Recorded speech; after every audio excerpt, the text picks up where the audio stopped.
Okay, let's. Got it. All right, everyone, let's start with a prayer.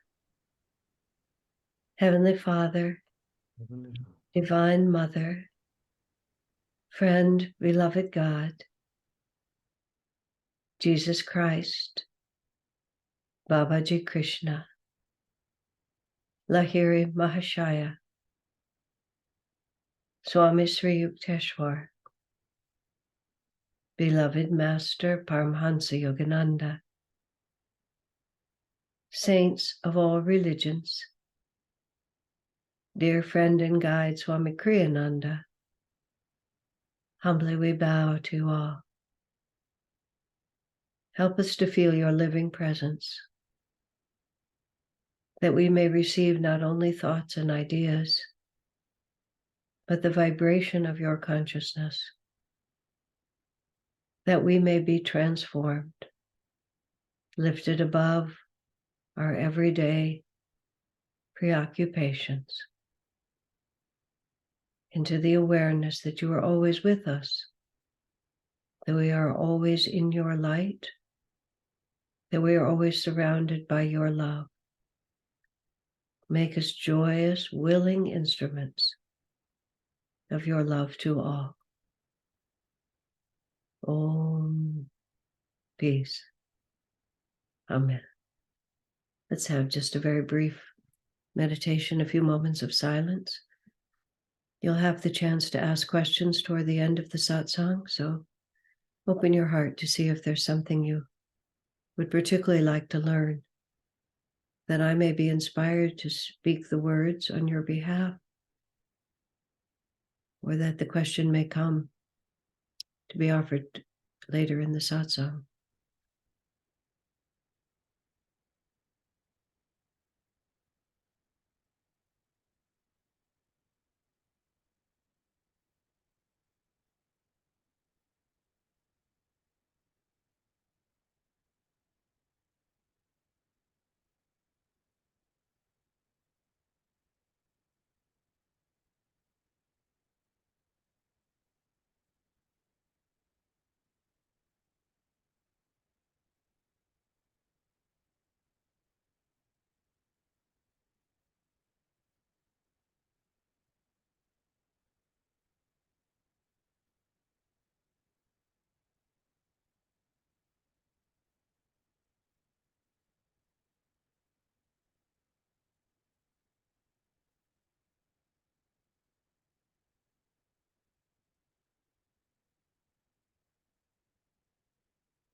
Peace.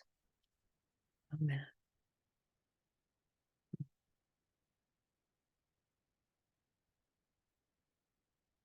Hello to all the rest of you. I'm not wearing my glasses, so I can't see every name really clearly, but it's just lovely to be with you again. I remember so happily the time I was there in England with you all. It was just a very joyful holiday. It was very nice. I'm back in California now. I was 2 months in Italy and what I called Eastern Europe, but they were very quick to say that they're Middle Europe rather than Eastern, but Serbia and Czech Republic and Slovenia. That's where we were. And we also went to Switzerland. We went a little bit into Austria. We were in the car for a long time, just going day by day. Now I'm back in California. I've been here for 2 weeks, and I'll be here for 4 months. Then we're going to South America, not South Africa, South America, Ecuador, and Argentina. So my last few years have been pretty much all over the place. It's about the only thing I can say. And it's been, just speaking personally, it's been a very, very interesting and entertaining sadhana, because it's what I call a 5-star sannyasi tour. I get to be a homeless renunciate, but I'm totally well taken care of in every single place that I go. And it has given me an interesting opportunity to examine the source of tension and anxiety, because I've been in a situation where everything is provided for me. I have very little responsibility for my own well-being and very little capacity to influence my own well-being, because sometimes I've been in countries where I don't speak the language. Arrangements have all been made for me, which I actually have information about, but I'm only very vaguely aware. And even if something goes wrong or has to be changed, I have no capacity to influence it. So I've gotten to really practice just surrender in the biggest sense of the word, because I'm helpless. And interestingly, I've discovered that I actually can do that much more easily than I thought I might be able to. I've been, as I said, traveling a great deal, and I find that it's not difficult for me, which by the grace of God, I just accept. I don't want to examine it too carefully. It's the job I've been given, so I've been doing it. But it was amazing to me as soon as I landed back in California, where I have to do my own grocery shopping and drive my own car, and a number of situations won't happen unless I take the initiative and make them happen. All of a sudden, the illusion of control and influence has been given back to me. And I observed with great interest and no little dismay the degree to which tension and stress also came back into me. I mean, why do I think that I'm more in control just because I'm doing the grocery shopping or I'm the one who's calling the meeting? I mean, it's true, you on a certain level, it looks like you have more influence, but do I really? Anyway, this is just what I've been entertained with. So my response was to get a small cold and just go to bed for 3 days. That seemed like the best solution. Because I'm going to jokingly say, unfortunately, I didn't get COVID. Unfortunately, because a couple of years ago, I got COVID. I had, by the grace of God, I had a beautiful COVID. I was a little uncomfortable for 2 days. I tested positive for about 4 more. So everybody left me completely alone, and nobody expected anything of me. It was marvelous. I was just ill enough to have to lie in bed and read, but not so ill that I couldn't thoroughly enjoy it. So I kind of had that kind of cold, and it gave me the chance to think again. Why do I ever worry about anything? Now, this is Christmas, and we have a number in our community, because we've been a community for 30 years. We have a number of things that we tend to do at Christmas, and one of them is we have a couple of parties for we call our members, but the people are really with us. And it ends up being about 30 or 40 people. And a couple of nights in a row, we gather in the community house, which happens to be where I have a room, and we sing Christmas carols. So that happened last night, and for an hour or more, and a lot of people in our community are very musical. So when we sing together, it actually is very, very enjoyable, because so many people sing well. And we were singing a song about Mary. So we have these sheets, 20 pages of Christmas carols with all the verses. And the man who put it together has a certain esoteric interest in medieval music and things. So there's some songs there that are not as commonly known, but all the devotional ones. So we were talking, there were quite a few songs about Mary, and, most fortunate of women, most gracious, instrument of God, all the beautiful words that you sing. And I was just thinking about, what would it be like if we weren't 2,000 years into this, but we were the small Essene community of which Mary was a part of that community, and we knew that the Messiah was coming. This is the whole esoteric side of the story of Jesus, which is becoming much less esoteric. For those of you who haven't seen it, after a pilgrimage trip to Israel a few years ago, I did a long series called The Inner Pilgrimage. It's on YouTube. You can just click on it. To my mind, it's my favorite of all the programs I've ever done. That's the most favorite, that one. And for Christmas, you may really enjoy. We start way back at the beginning and just go through the whole life of Christ with art and stories, and it was extremely intensified because I'd been in Israel for several times over the years. Right then, so coming back. So as it happened, this woman with a beautiful soprano voice was sitting on the microphone right next to me, and she was, she was a very good personification of who Mary might have been. And it's getting darker in the room, and just the candle lights and so on. And I'm thinking, what if this wasn't now, but this was like, really, this is Mary. Mary's just given birth to the baby. We all know what this means, but there's no context at all. There's no Bible to tell you what it's supposed to be. There's no Catholic Church. There's no priest. There's just us and our actual experience of what we feel inside ourselves in the presence of this exalted being. Now, I have to say that my own imagination, visualization of what those experiences might be like has been vividly energized by the fact that I spent so many years with Swamiji. Swamiji himself was not an avatar. He wasn't the reincarnation of Jesus or an avatar at all, but he was a free soul. He was a very, very extraordinarily elevated soul. So both from being with him and also from all the stories he's told all of us about what it was like to live with Master, I have a human, the word I want to use, I have a very natural picture of what that's like.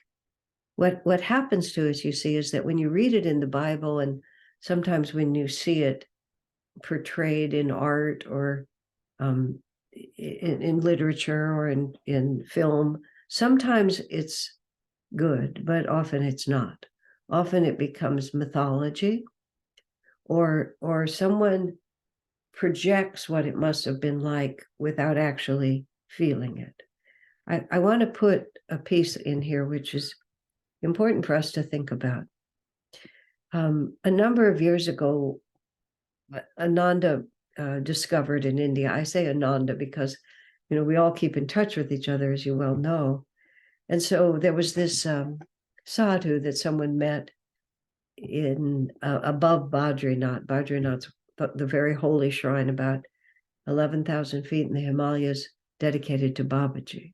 It's been dedicated to Babaji since long before Autobiography of a Yogi was published. It's been there since Adi Shankaracharya's time, dedicated to Babaji. And 1,000 feet above that, this sadhu was living in a little kutir. And this sadhu told us that that temple is so high in the mountains that when the snows come, they actually take the murti, they take the stone image, and they take it down to Josimat, which is at 7,000 feet. They move the whole worship for 6 months, and the temple and everything up there just gets buried in snow. And then when the snow melts, they move it back. So he has kind of like a summer and a winter home. 7,000 feet in the Himalayas is still pretty darn winter, but it's not as bad as Badrinath. And all the sadhus come down too, except for this one sadhu. He never comes down from the mountain. And there's this big metal box in his little kutir, which is this tiny 2-room thing. And when the snow comes, he sits in the box, he closes the box, and he puts his body into suspended animation, and he goes in his astral body and spends the winter with Babaji, wherever Babaji is in the Himalayas. And he puts his body in the metal box so that the animals won't eat it. This is the whole story. And he was called, therefore, Box Walla Baba, right? So I go and meet this man, and this was at least a decade ago, because Swami was still living at that time. And I've never been this high in the Himalayas. I've never been in any sadhu's kutir. I've never sat in the little kutir and looked out at the Himalayas. I mean, the whole scene was so fantastic and so evocative of so many past life or romantic notions all at once. So afterwards, I meet Swamiji and Swami Kriyananda in New Delhi. He says, "What did you think?" I said, "Swami, I couldn't tell where the energy was coming from. Maybe it was coming from the sadhu. I have no idea where it was coming from. There was a lot of it, and it was really great, but I have no idea who this man is." But then I said to Swamiji, but he talks about, putting his body into this box and then going off and being in the Himalayas with Babaji, and he just talks about it as if it was just perfectly normal. And Swami said to me, this is the whole point of this whole story. Swami said, well, at a certain point, it is normal, because that's who you are. And when you're actually doing it, it's your own consciousness. It's not like some foreign consciousness that you have to be in awe of or you have to really wonder about. It's just quite simply, and with no elaboration, just who you are. It's perfectly normal. And so where I'm taking that is, part of what happens to us is that we think the life of Jesus is somehow some huge separation from our lives. We think the life of Jesus with his disciples is some huge separation from our lives, but it isn't really. It's honestly, it's just perfectly normal. If that's what we love, if that's what's important to us, if that's what we aspire to become, when we're actually having the experience, it's our experience. You understand? It's not like somebody else's odd experience. It's my experience.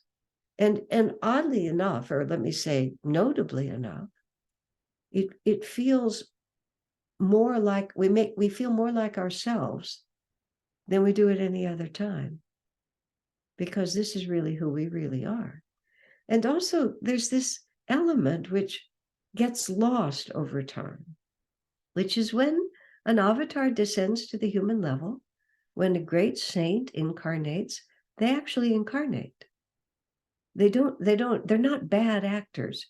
You know how bad actors will just, I don't mean bad actors, I know that also means like villains, but what I mean is incompetent actors, who will just say, yes, shall we go now?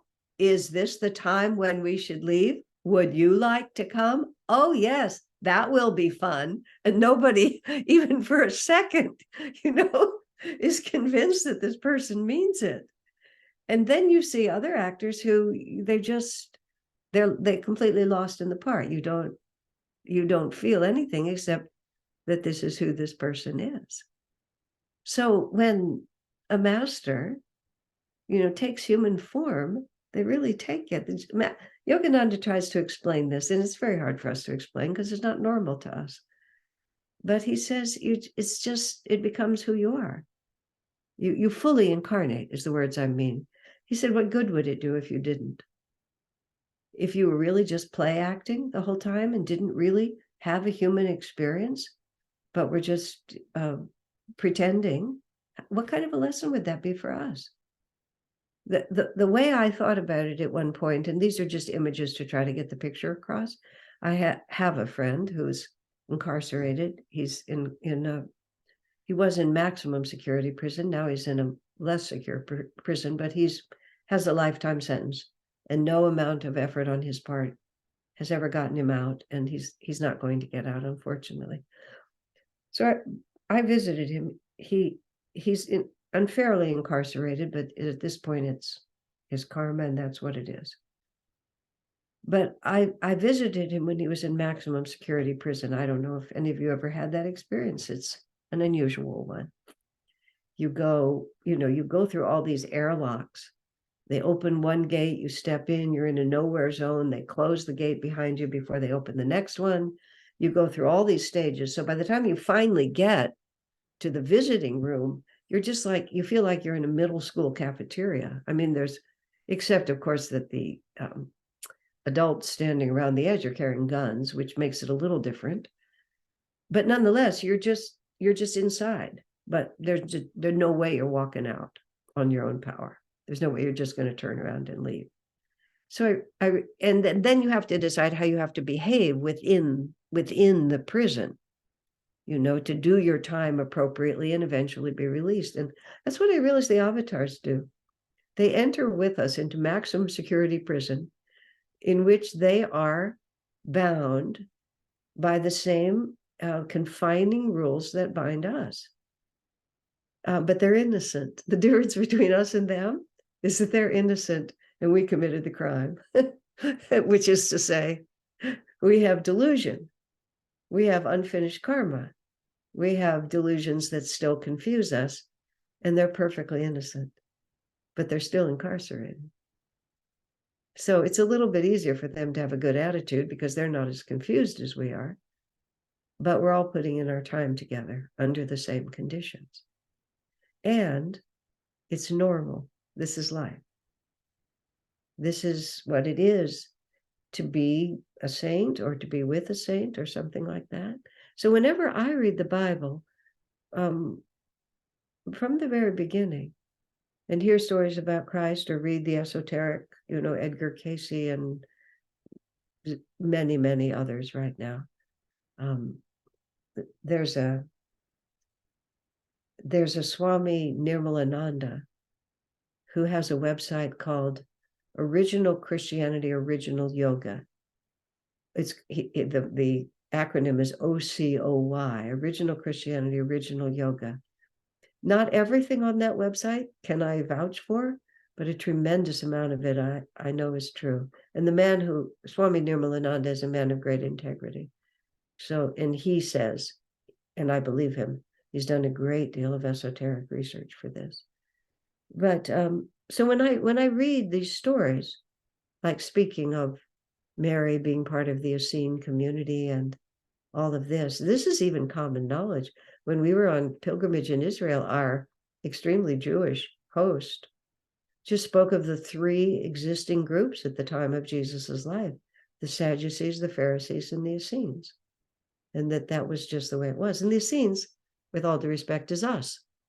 The Essenes was this sort of marginalized community of people who followed an inner path. The Pharisees and the Sadducees were what they actually were was the corrupt priesthood. They were the ones who had all the power and the money, and the Essenes were the ones who still had the teaching. And it was intimate, and they were friends, and they knew each other. So I'm sitting here last night thinking, what if it was just the beginning? And it was just Mother Mary and the baby Jesus. And somehow we knew, we knew what the power was.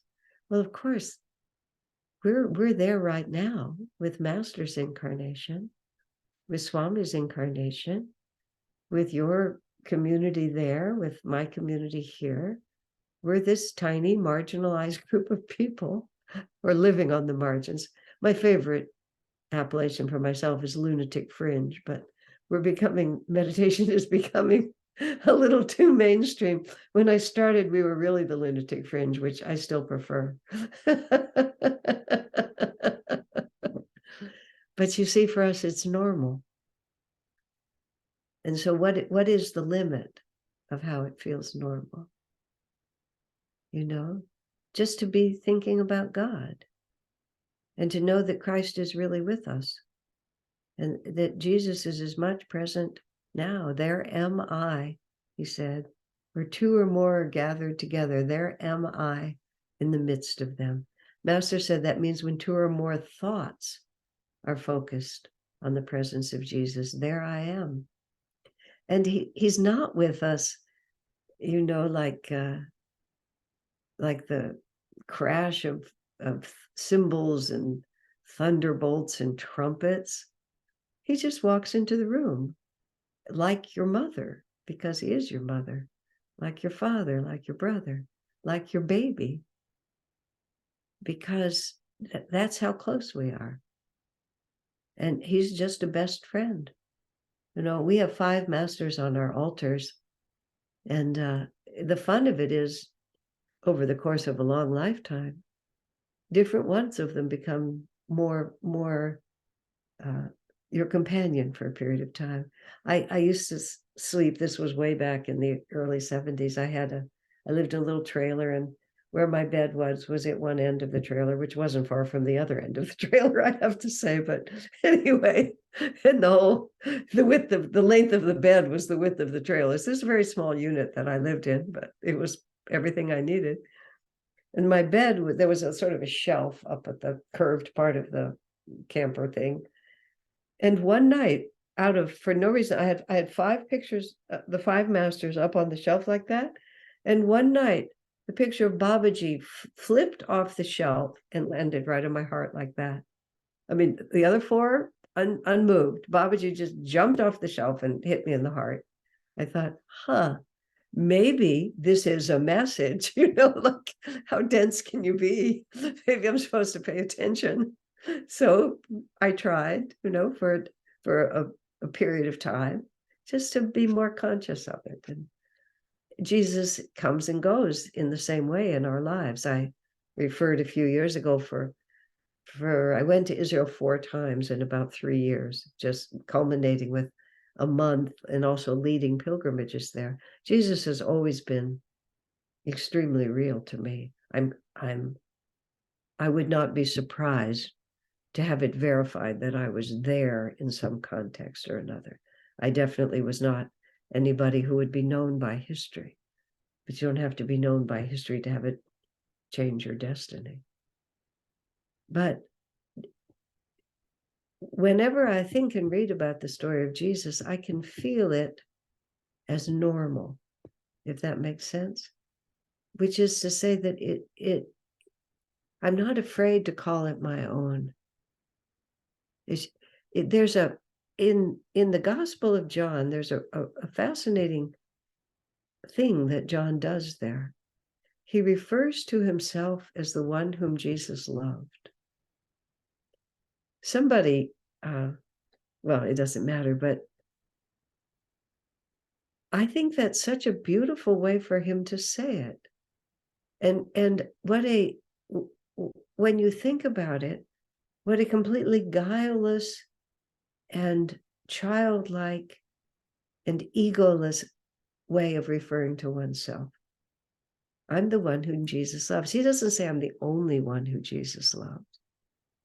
He just says, I was loved by Jesus. And he defines himself as being loved by Jesus. Not even that he loved Jesus, but that Jesus loved him. Isn't that interesting? Someone proposed to me that, maybe John was referring to someone else, because they heard that as being too self-promoting. But I actually saw it as exactly the opposite. Think about a little child, and sometimes parents will play with their child. How much does mommy love you? You know how much mommy loves you. And yes, how much does mommy love me? Oh, mommy loves me as big as the sky, a child will say. And there'll be nothing in the child that makes it seem like, aren't I a special, important child? It's just a fact. That's how much mommy loves me. Think about what that would mean to just know how much Jesus loves us, or Babaji loves us, or Master loves us. And what does Jean Vianney, the French saint, he says, if you knew how much God loves you, you would die for joy, he said. I mean, that's all we're seeking all the time. Think how much of our lives are about seeking love in one form or another, whether we're seeking divine love or human love, or love in the form of respect, or love in the form of money for our services, whatever we think about it. But imagine if that whole question were settled. If it were just settled, if we just wake up in the morning and could say, I'm the one who Jesus loves. That's how I sign my name. What's my name? Oh, I'm the one whom Jesus loves. Because it's true. And we also have this very strange idea that, well, if he loves me, then he may not love you. And I can't really assert that Jesus loves me because it may hurt your feelings. I mean, who knows? You see all the ways we get confused? And we don't take it as normal like little children do. Be therefore as little children, for of such are the kingdom of heaven. And think about what are the characteristics of children, besides being, uncivilized and ignorant of the most fundamentals of being a human being in many ways. But the other characteristics is they expect to be loved. It doesn't cross their mind that they shouldn't be. I mean, ideally, in the true spirit. And why is it different now?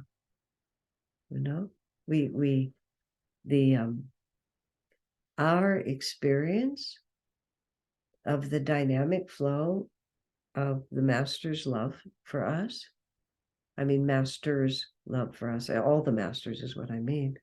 Our experience of the dynamic flow of the Master's love for us is intermittent, depending on whether we're still and focused or distracted. So we think that God's love for us is intermittent. But that love is constant. Our ability to receive it comes and goes. You see how different that is? So even if we've stepped out of the vibration is undiminished. And all we have to do is step back into it. There was a point in my life, well, there have been many points in my life, but this was one of the points in my life when I had made a whole series of less than optimal decisions. And I had gotten myself out of step, out of tune with everything I wanted to be in tune with. And I was, beginning to become very distressed about it. And it just crossed my mind so simply.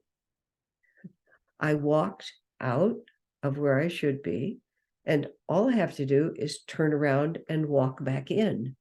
It was like nothing has been done to me. I just made some wrong decisions. I reverse those decisions and come back. Just as simple as that. And from that moment, I made the decision I need to come back. And it had to be more open-hearted. I had to be more kind. I had to be less critical, picky. And as it happened, just to finish the anecdote, I had to go. I still lived in an Ananda village. This was in my first few years. And in order to buy groceries in those days, you had to go into the town. So somehow I went to the town, and I was in the grocery store. And you know how it is sometimes on those long grocery aisles?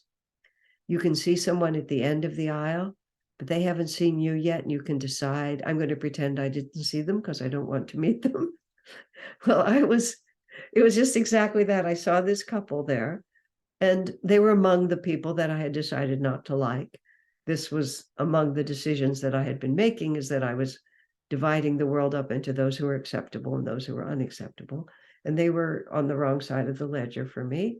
So I pretended I didn't see them and started to walk on. And then I said, this is precisely the attitude and energy that's gotten you in trouble. So I turned around, I walked back, and I decided to love them. Like there was nothing, the difficulties with them were so superficial compared to everything that was good. So I just talked to them as if I really liked them, which of course, as soon as you start liking people, they tend to show you the best of themselves. And, it's just a few minutes encounter. It was very interesting. The couple eventually left Ananda, but for the whole time they were there, from that moment on, we had this sort of special connection. I never spent a lot of time with them, but some subtle positive link had been formed, which has lasted forever with them. But it was really God's grace, because I walked away, I can walk back. So when we feel ourselves suddenly outside of the vibration of the masters, it's not they who have left us, and we just have to do those things that we know that bring us back in tune. I spent a lot of time last evening just singing Christmas carols to Jesus, and it was magnificent. And just like, well, there he is. It's just so beautiful. The whole Christmas, the whole story, everything. Unbelievable. And this is just what we need to do. Just spend an hour thinking about Jesus, singing about Jesus, and all of a sudden, he's not just some distant figure in a book. He's a friend who's standing right next to you. And wow, what a powerhouse that one was. Lahiri Mahashaya just sat there in Varanasi and did Kriya. That's a great life. Master actually said, these were Master's words, Lahiri Mahashaya was lucky, is how he said. He was lucky because in his entire incarnation, there was no war. And Master said in his lifetime, there were 3 wars, World War I, World War II, and the Korean War. And when a Master's consciousness is equally present everywhere, so when people are fighting and killing each other on a battlefield, all those vibrations are part of his reality. All of that conflict and hate and anger and violence is the vibration the Master has to deal with. He has to be constantly interacting with that. And Jesus just walked into this totally impossible situation, and his assignment was to stand up to this extraordinary power and in an external way be utterly defeated by it. And he didn't have to do it in this sense. Jesus was 18 years in India and had a huge mission in India. He taught, he traveled, he taught all over the country. This is on the website I referred to, Original Christianity, Original Yoga. Master writes it. And now it's becoming a mainstream thought that, oh yes, of course, during the quote lost years, Jesus was in the East. And he was. I said to Swami, Swamiji, Jesus had a great big mission in India. He had a much bigger mission in India than he had in the West. I mean, in terms of time. Somebody said, yeah, of course he did. We're just at the beginning. We don't know what all this is going to lead to. And after Jesus died, Thomas was sent back to India. And Thomas built, that's why there's Christianity in India, is that Thomas went back and then he built on what Jesus had already done. And it was completely integrated into Indian society because it was, oh, look, here's another avatar. And they knew exactly what to do with it. But Jesus had this job he had to do, so he went back. He went back and there was corrupt, it was a corrupt priesthood. It really wasn't about Judaism. It's what everyone forgets. They were all Jews. Everybody in it was a Jew because the rest of the world was pagan. It was a fight within Judaism. It wasn't Judaism against Christians. There were no Christians. They were all Jews. But there was a corrupt priesthood and there was a mystical element, which was the Essenes. And it was the corrupt priesthood against Sanatana Dharma is what the fight was. But my word, what courage. Just like, you ask, what is the lesson of the life of Christ? What courage, what surrender, what willingness to say, this is the assignment, this is the life God has given me. I will not hesitate. For this hour was I born. Why would I move away from this hour? You see, for this hour, we were all born. It's amazing to think about, but we've spent conceivably millions, if we count coming up through the animal level. I really don't know. Certainly many, many, many, let's say millions of incarnations. Each one of us, every one of you little squares on the Zoom screen Every one of you, just like me, we have been working for millions of years to reach where we are right now. And all the karma of all those incarnations is focused right at this point. And it's perfect. I don't mean it's perfect in the sense that we're doing it perfectly, but it's exactly where we need to be and what we need to be facing. For this hour were we born. And what you see in the life of Christ is he just, without a moment's hesitation, he just walked into it and embraced it with everything he had. And that's the power that you get from him. That's the courage. I mean, whenever I think of Jesus, I just think of surrender. But what I love, and this is my last point, then I'll let you ask questions. He says, Lord, just before he's crucified, of course, now we're dealing with the baby right now, but we all know it. We all know the end of the story. Swami says, the Catholics make this big point about making the church dark and sad from Good Friday to Easter morning. He said, but everybody knows Jesus was resurrected. Like there's no real suspense here. We know that he was crucified, but we all know that he was resurrected too. I mean, Mary Magdalene was surprised, but we all know it now at this point. But before he was crucified, he says, Lord, let this cup pass from me. And so it's like, in a higher age, in a perfect world, Jesus could have brought this message of God's eternal love and our freedom in the divine. But the heartbreak for Jesus was not that he was going to be killed. It was that so many people were going to have to continue to suffer when he had this incredible message of divine liberation. And instead they were going to reject it. They were going to choose greed and selfishness and personal power and all of the things that we all choose. So he says, Lord, let this cup pass from me. So he has an opinion about it. But then he says, but thy will, not mine, be done. And that's how I think about Jesus always, which is he authentically and fearlessly told God exactly what he thought of this situation, which is, why do we have to do this? But then after he said that, he said, but you know better than I. And it puts personal initiative and power and will right there next to surrender. So it's not like you have to choose one or the other.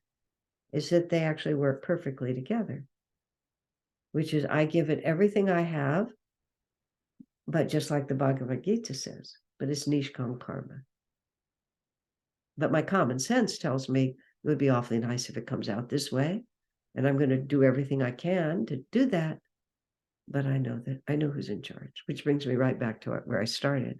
When everybody's taking care of me, look at me, look how free I am, look how worry-free I am, look how surrendered I am. But as soon as there's the illusion of personal control, all those delusions come back in again. But what's the difference? This is my mantra these days. Why do I actually worry about anything?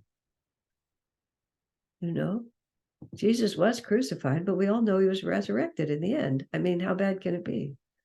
A couple of dark days, and then it's over.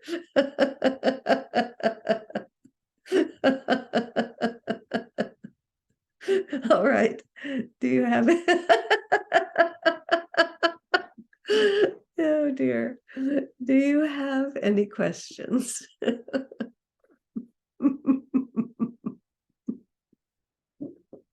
Well, if only it was just a couple of dark days, Asha. That's all I can say. Okay. Is there, you probably know this, the best way to watch about the lost years of Jesus in India? Is there something about that? YouTube, or I don't know, a program that's been made about it? I would recommend that the website I said, because there's a lot of really good information there. The Inner Pilgrimage.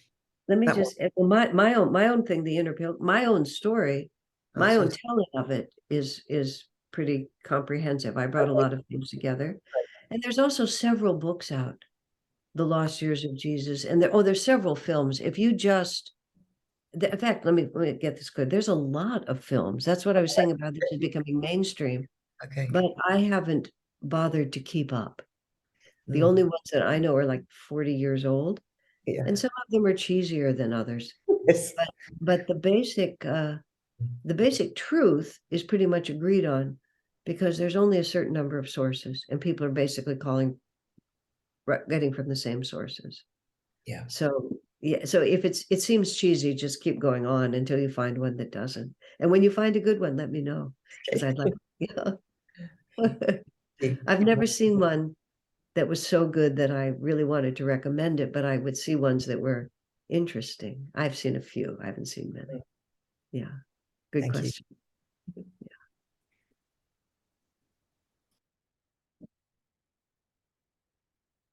We don't have to stay with the subject of Jesus. If you have any questions, I'm happy to talk to it. I'd like to ask you something, Asha, which is not at all anything to do with what you talked about, but you've been at various times living quite isolated, especially when you first joined the, Ananda. And now you say you live in a house where you have a room. It's a community house, Right. and I just wonder how do you find living in a community house like that? Have you got used to not having like your own space in the sense of your own trailer? I have my own room and I have my own bathroom. And even though when I'm away from home, I don't mind at all if people live in my room, I can't share a room.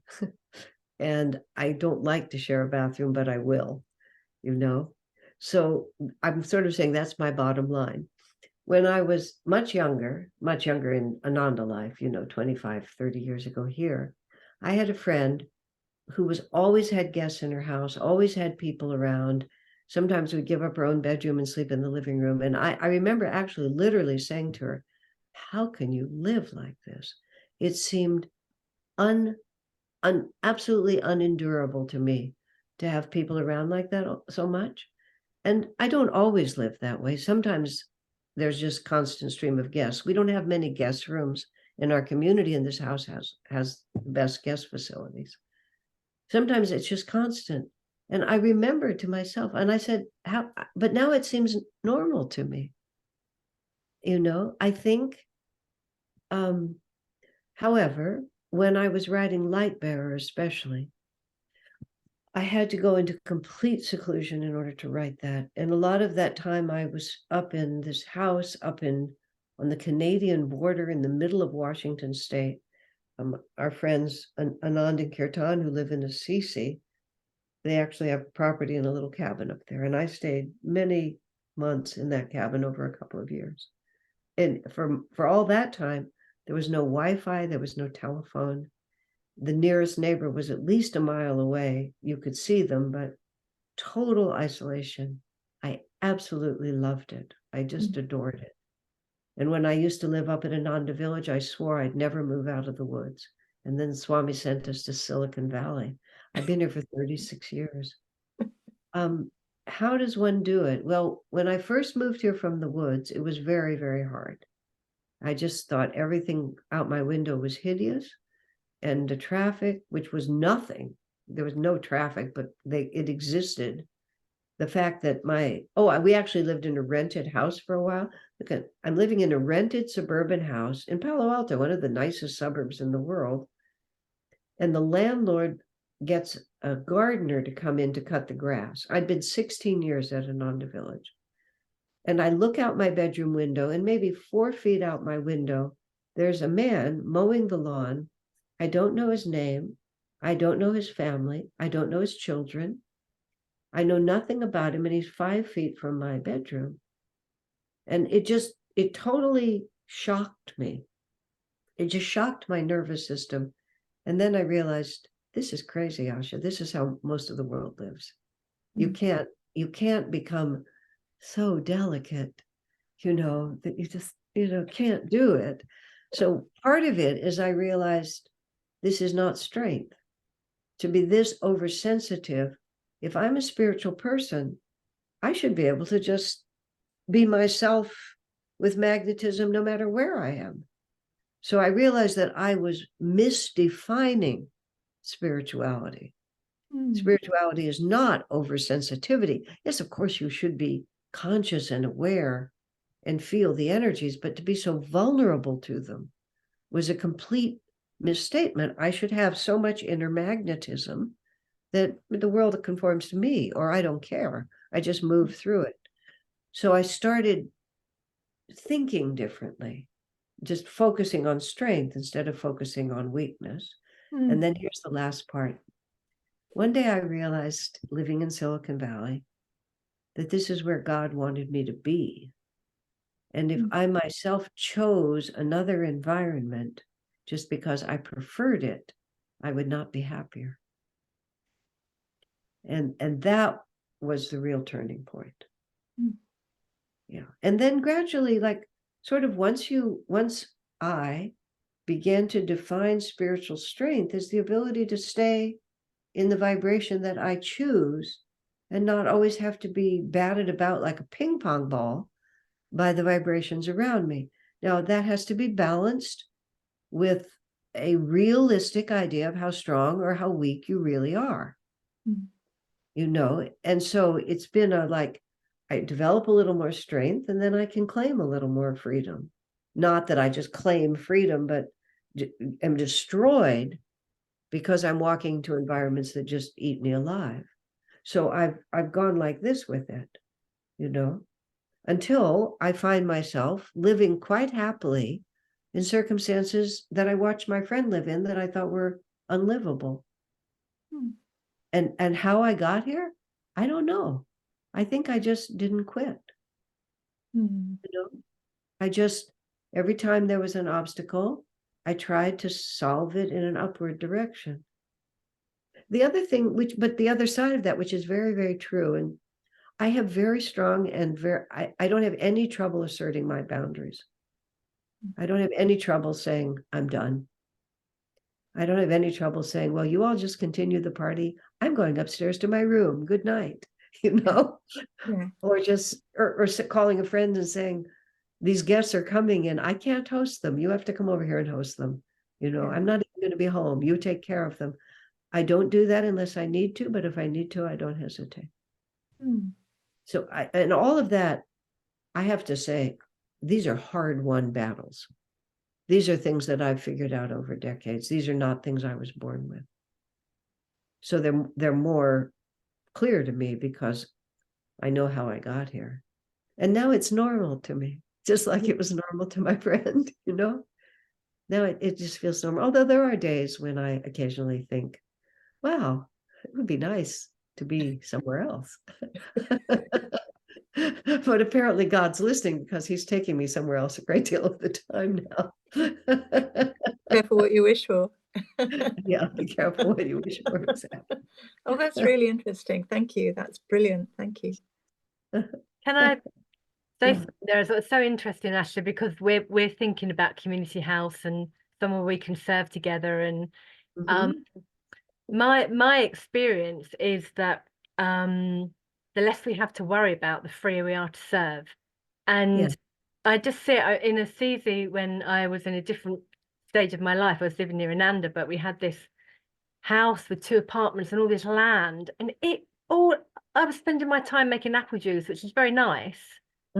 We've got other things to be doing, and I can always remember saying, can't we just get a little wood house and have a little bit of garden?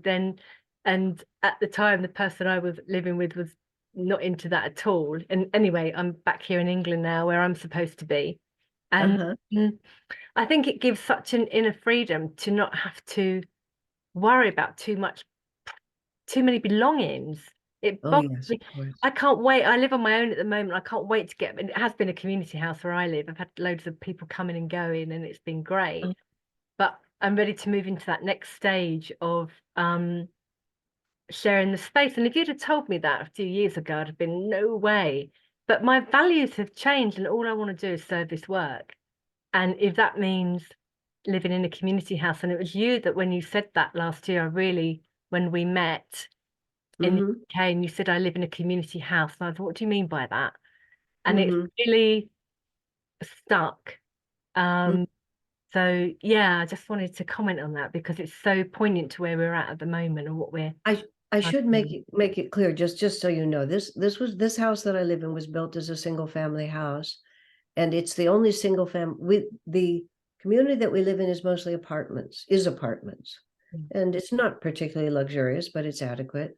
This house is a little newer. This is actually the nicest building in the whole place. So on one end, I live in the classiest place.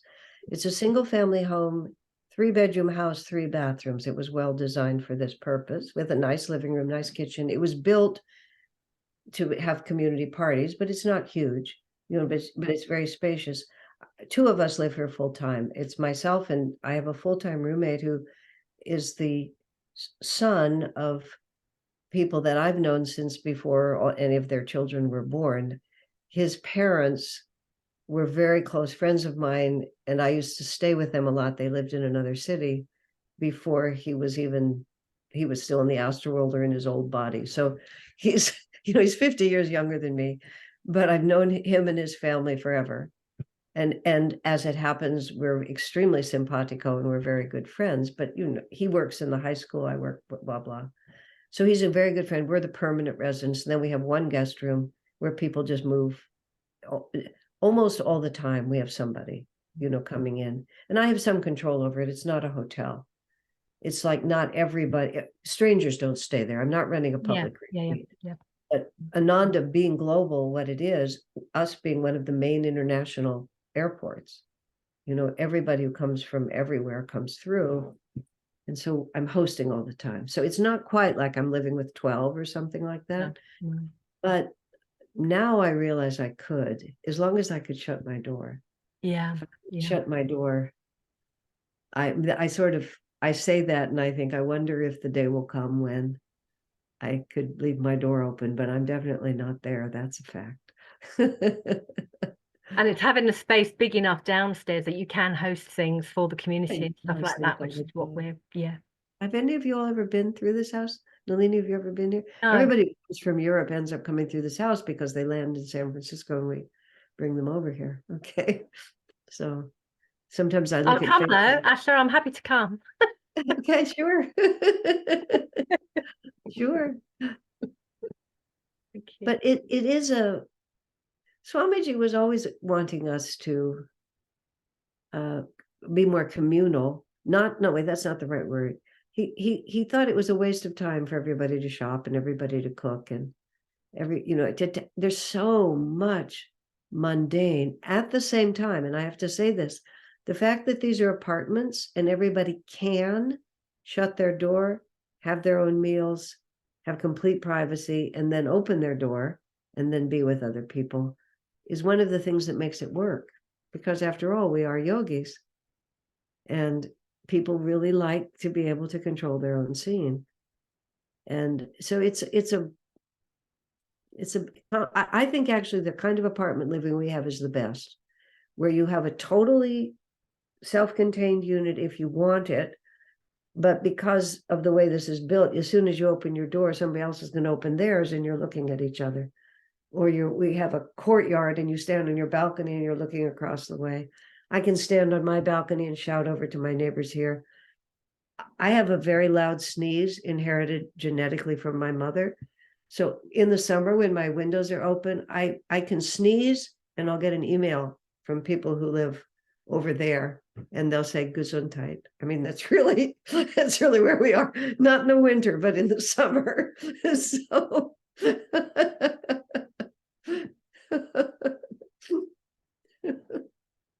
okay, from the sublime to the ridiculous is there. I think we've filled our hour, but I'm happy to go on a little bit if there's another question.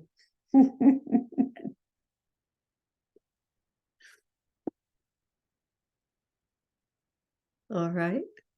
If there's nothing more I can do for you, I won't keep everyone online. What do you think, Nikhil? Are we done? Are we? Can I? Come on, Nikhil, for sure you've got a question, for sure. I think Ilse raised her hand. Say Yeah, again? I don't have a question. Yeah, I don't have a question, but I want to say I'm watching for the moment your class on Jesus. So, and I'm on class 10 now, and yeah, it's amazing. I am completely, yeah, it fills me with so much joy. Yeah, it's great to watch it, and I will be happy to watch the next 10 classes. So, which I hope to be finished when Christmas is there. So then I want to thank you for this beautiful work. That was it. Very good, very good. Yeah, I think since I've been on this path, it's the masters have become so real more and more. I have not Yeah. had. Go on, Elsa. I'm not sure I've understood. Is there a question there? Yeah. Somebody repeat for me again. No, I was just saying, I think on this path, the masters become so real. Oh yes, the masters I- becomes Yogananda became so real through Swami. yeah, Jesus has become more and more real through your classes. very good. But the one who's elusive is obviously Babaji. Now, if someone can make him real for me, that would be a real achievement. Well, you know, the autobiography makes that statement. Whoever utters the name of Babaji with devotion attracts to himself an instant blessing. I mean, it's not an equivocal statement except with devotion, but it's not a maybe. Yeah. You know, Babaji is, I had this, you know, our preconceptions are so funny and they're subconscious. We don't realize it. Swami told this story, and he wouldn't have told us if he didn't think it was valid. Swami living in India when he first got there. When he lived in India in 1958 to 62, he was a young man and he traveled all over the country and he lectured to thousands of people. When he went back there at the age of 77 in 2003, 2004, he said, he was already unwell. He said, I can't travel like I did before. I don't have the strength. How will I reach people? Well, he discovered that there were now television. And not that he didn't know television existed, but the role of television was interesting because there were dedicated spiritual channels in India. And this one channel, Swami contracted to film, have a daily television show. And it's actually very interesting. Many people in India say that Yogananda became much more well-known because of Swami's daily television program. So Swami, this is in Light Bear, Swami devoted himself to making 365 half-hour programs. This station, huge effort. You know, it took it from the American economy. It was so cheap, but it was still many thousands, tens of thousands of dollars that had to be raised in order to do it. So all of this. So Swami then says, this young man that he'd never met before comes to Swamiji and speaking to him. And this young man tells a story about being out in the forest and encountering a young man yogi, turns out to be Babaji. Babaji sends this young man with a message for Kriyananda. I'm aware of the work that Swami Kriyananda is doing, and I'm very pleased with it, especially the television programs. So Swami tells us that he's getting this message from Babaji commending Swami for the television programs. My little brain thinks of Babaji in a loincloth sitting in a Himalayan cave. How does he know about television? It's like that. It was actually my first response. And then my second response was, what a stupid thought, Asha. Of course he knows about television. But, you know, part of it is that we allow ourselves to get lost in these romantic images, you know, these mythological images. And we don't understand that even though the picture of Babaji is, you know, shirtless in his loincloth or whatever it is, nonetheless, his consciousness is, if we were with him, he's us, in the sense that he loves us and he's with us. How we put all those images together is sadhana. But we should be as accepting of Babaji's intimate friendship with us as we would be with anyone else's. His vibration is different. They're individuals. But yes, I'm saying to you that I agree with you. It takes a certain amount of, one of the statements somewhere, oh, it's an autobiography. You know, Master Babaji lives in the Himalayas even now with a band of highly advanced disciples, including a few Americans. Of course, he's publishing this book in America, so he mentions that. I think to myself, were they born in California? Are they Texans? Are they from New York? Did they grow up in the city? Did they grow up in the country? You know, just like when you suddenly say Americans, then you're saying people whose basic life experience was the same as mine are now in the Himalayas with Babaji. Like if they could get there, I could get there. If my experience could, not that I would, because I'm not called, but every time we create separation, we have to dissolve the separation and create intimacy again. That's what I was thinking last night when we were singing Christmas carols, and that lovely woman was sitting there. And somehow I just like, she could be the mother of Jesus. And what if we were just with Mary and we were all admiring the baby, just like the song, you know? And we're all just sitting there and know that this is a very special child and we have an interesting destiny. We could be normal for us. Yeah. Yeah. Same with Babaji. Who knows? Why not? It's going to be somebody. Yeah. Huh.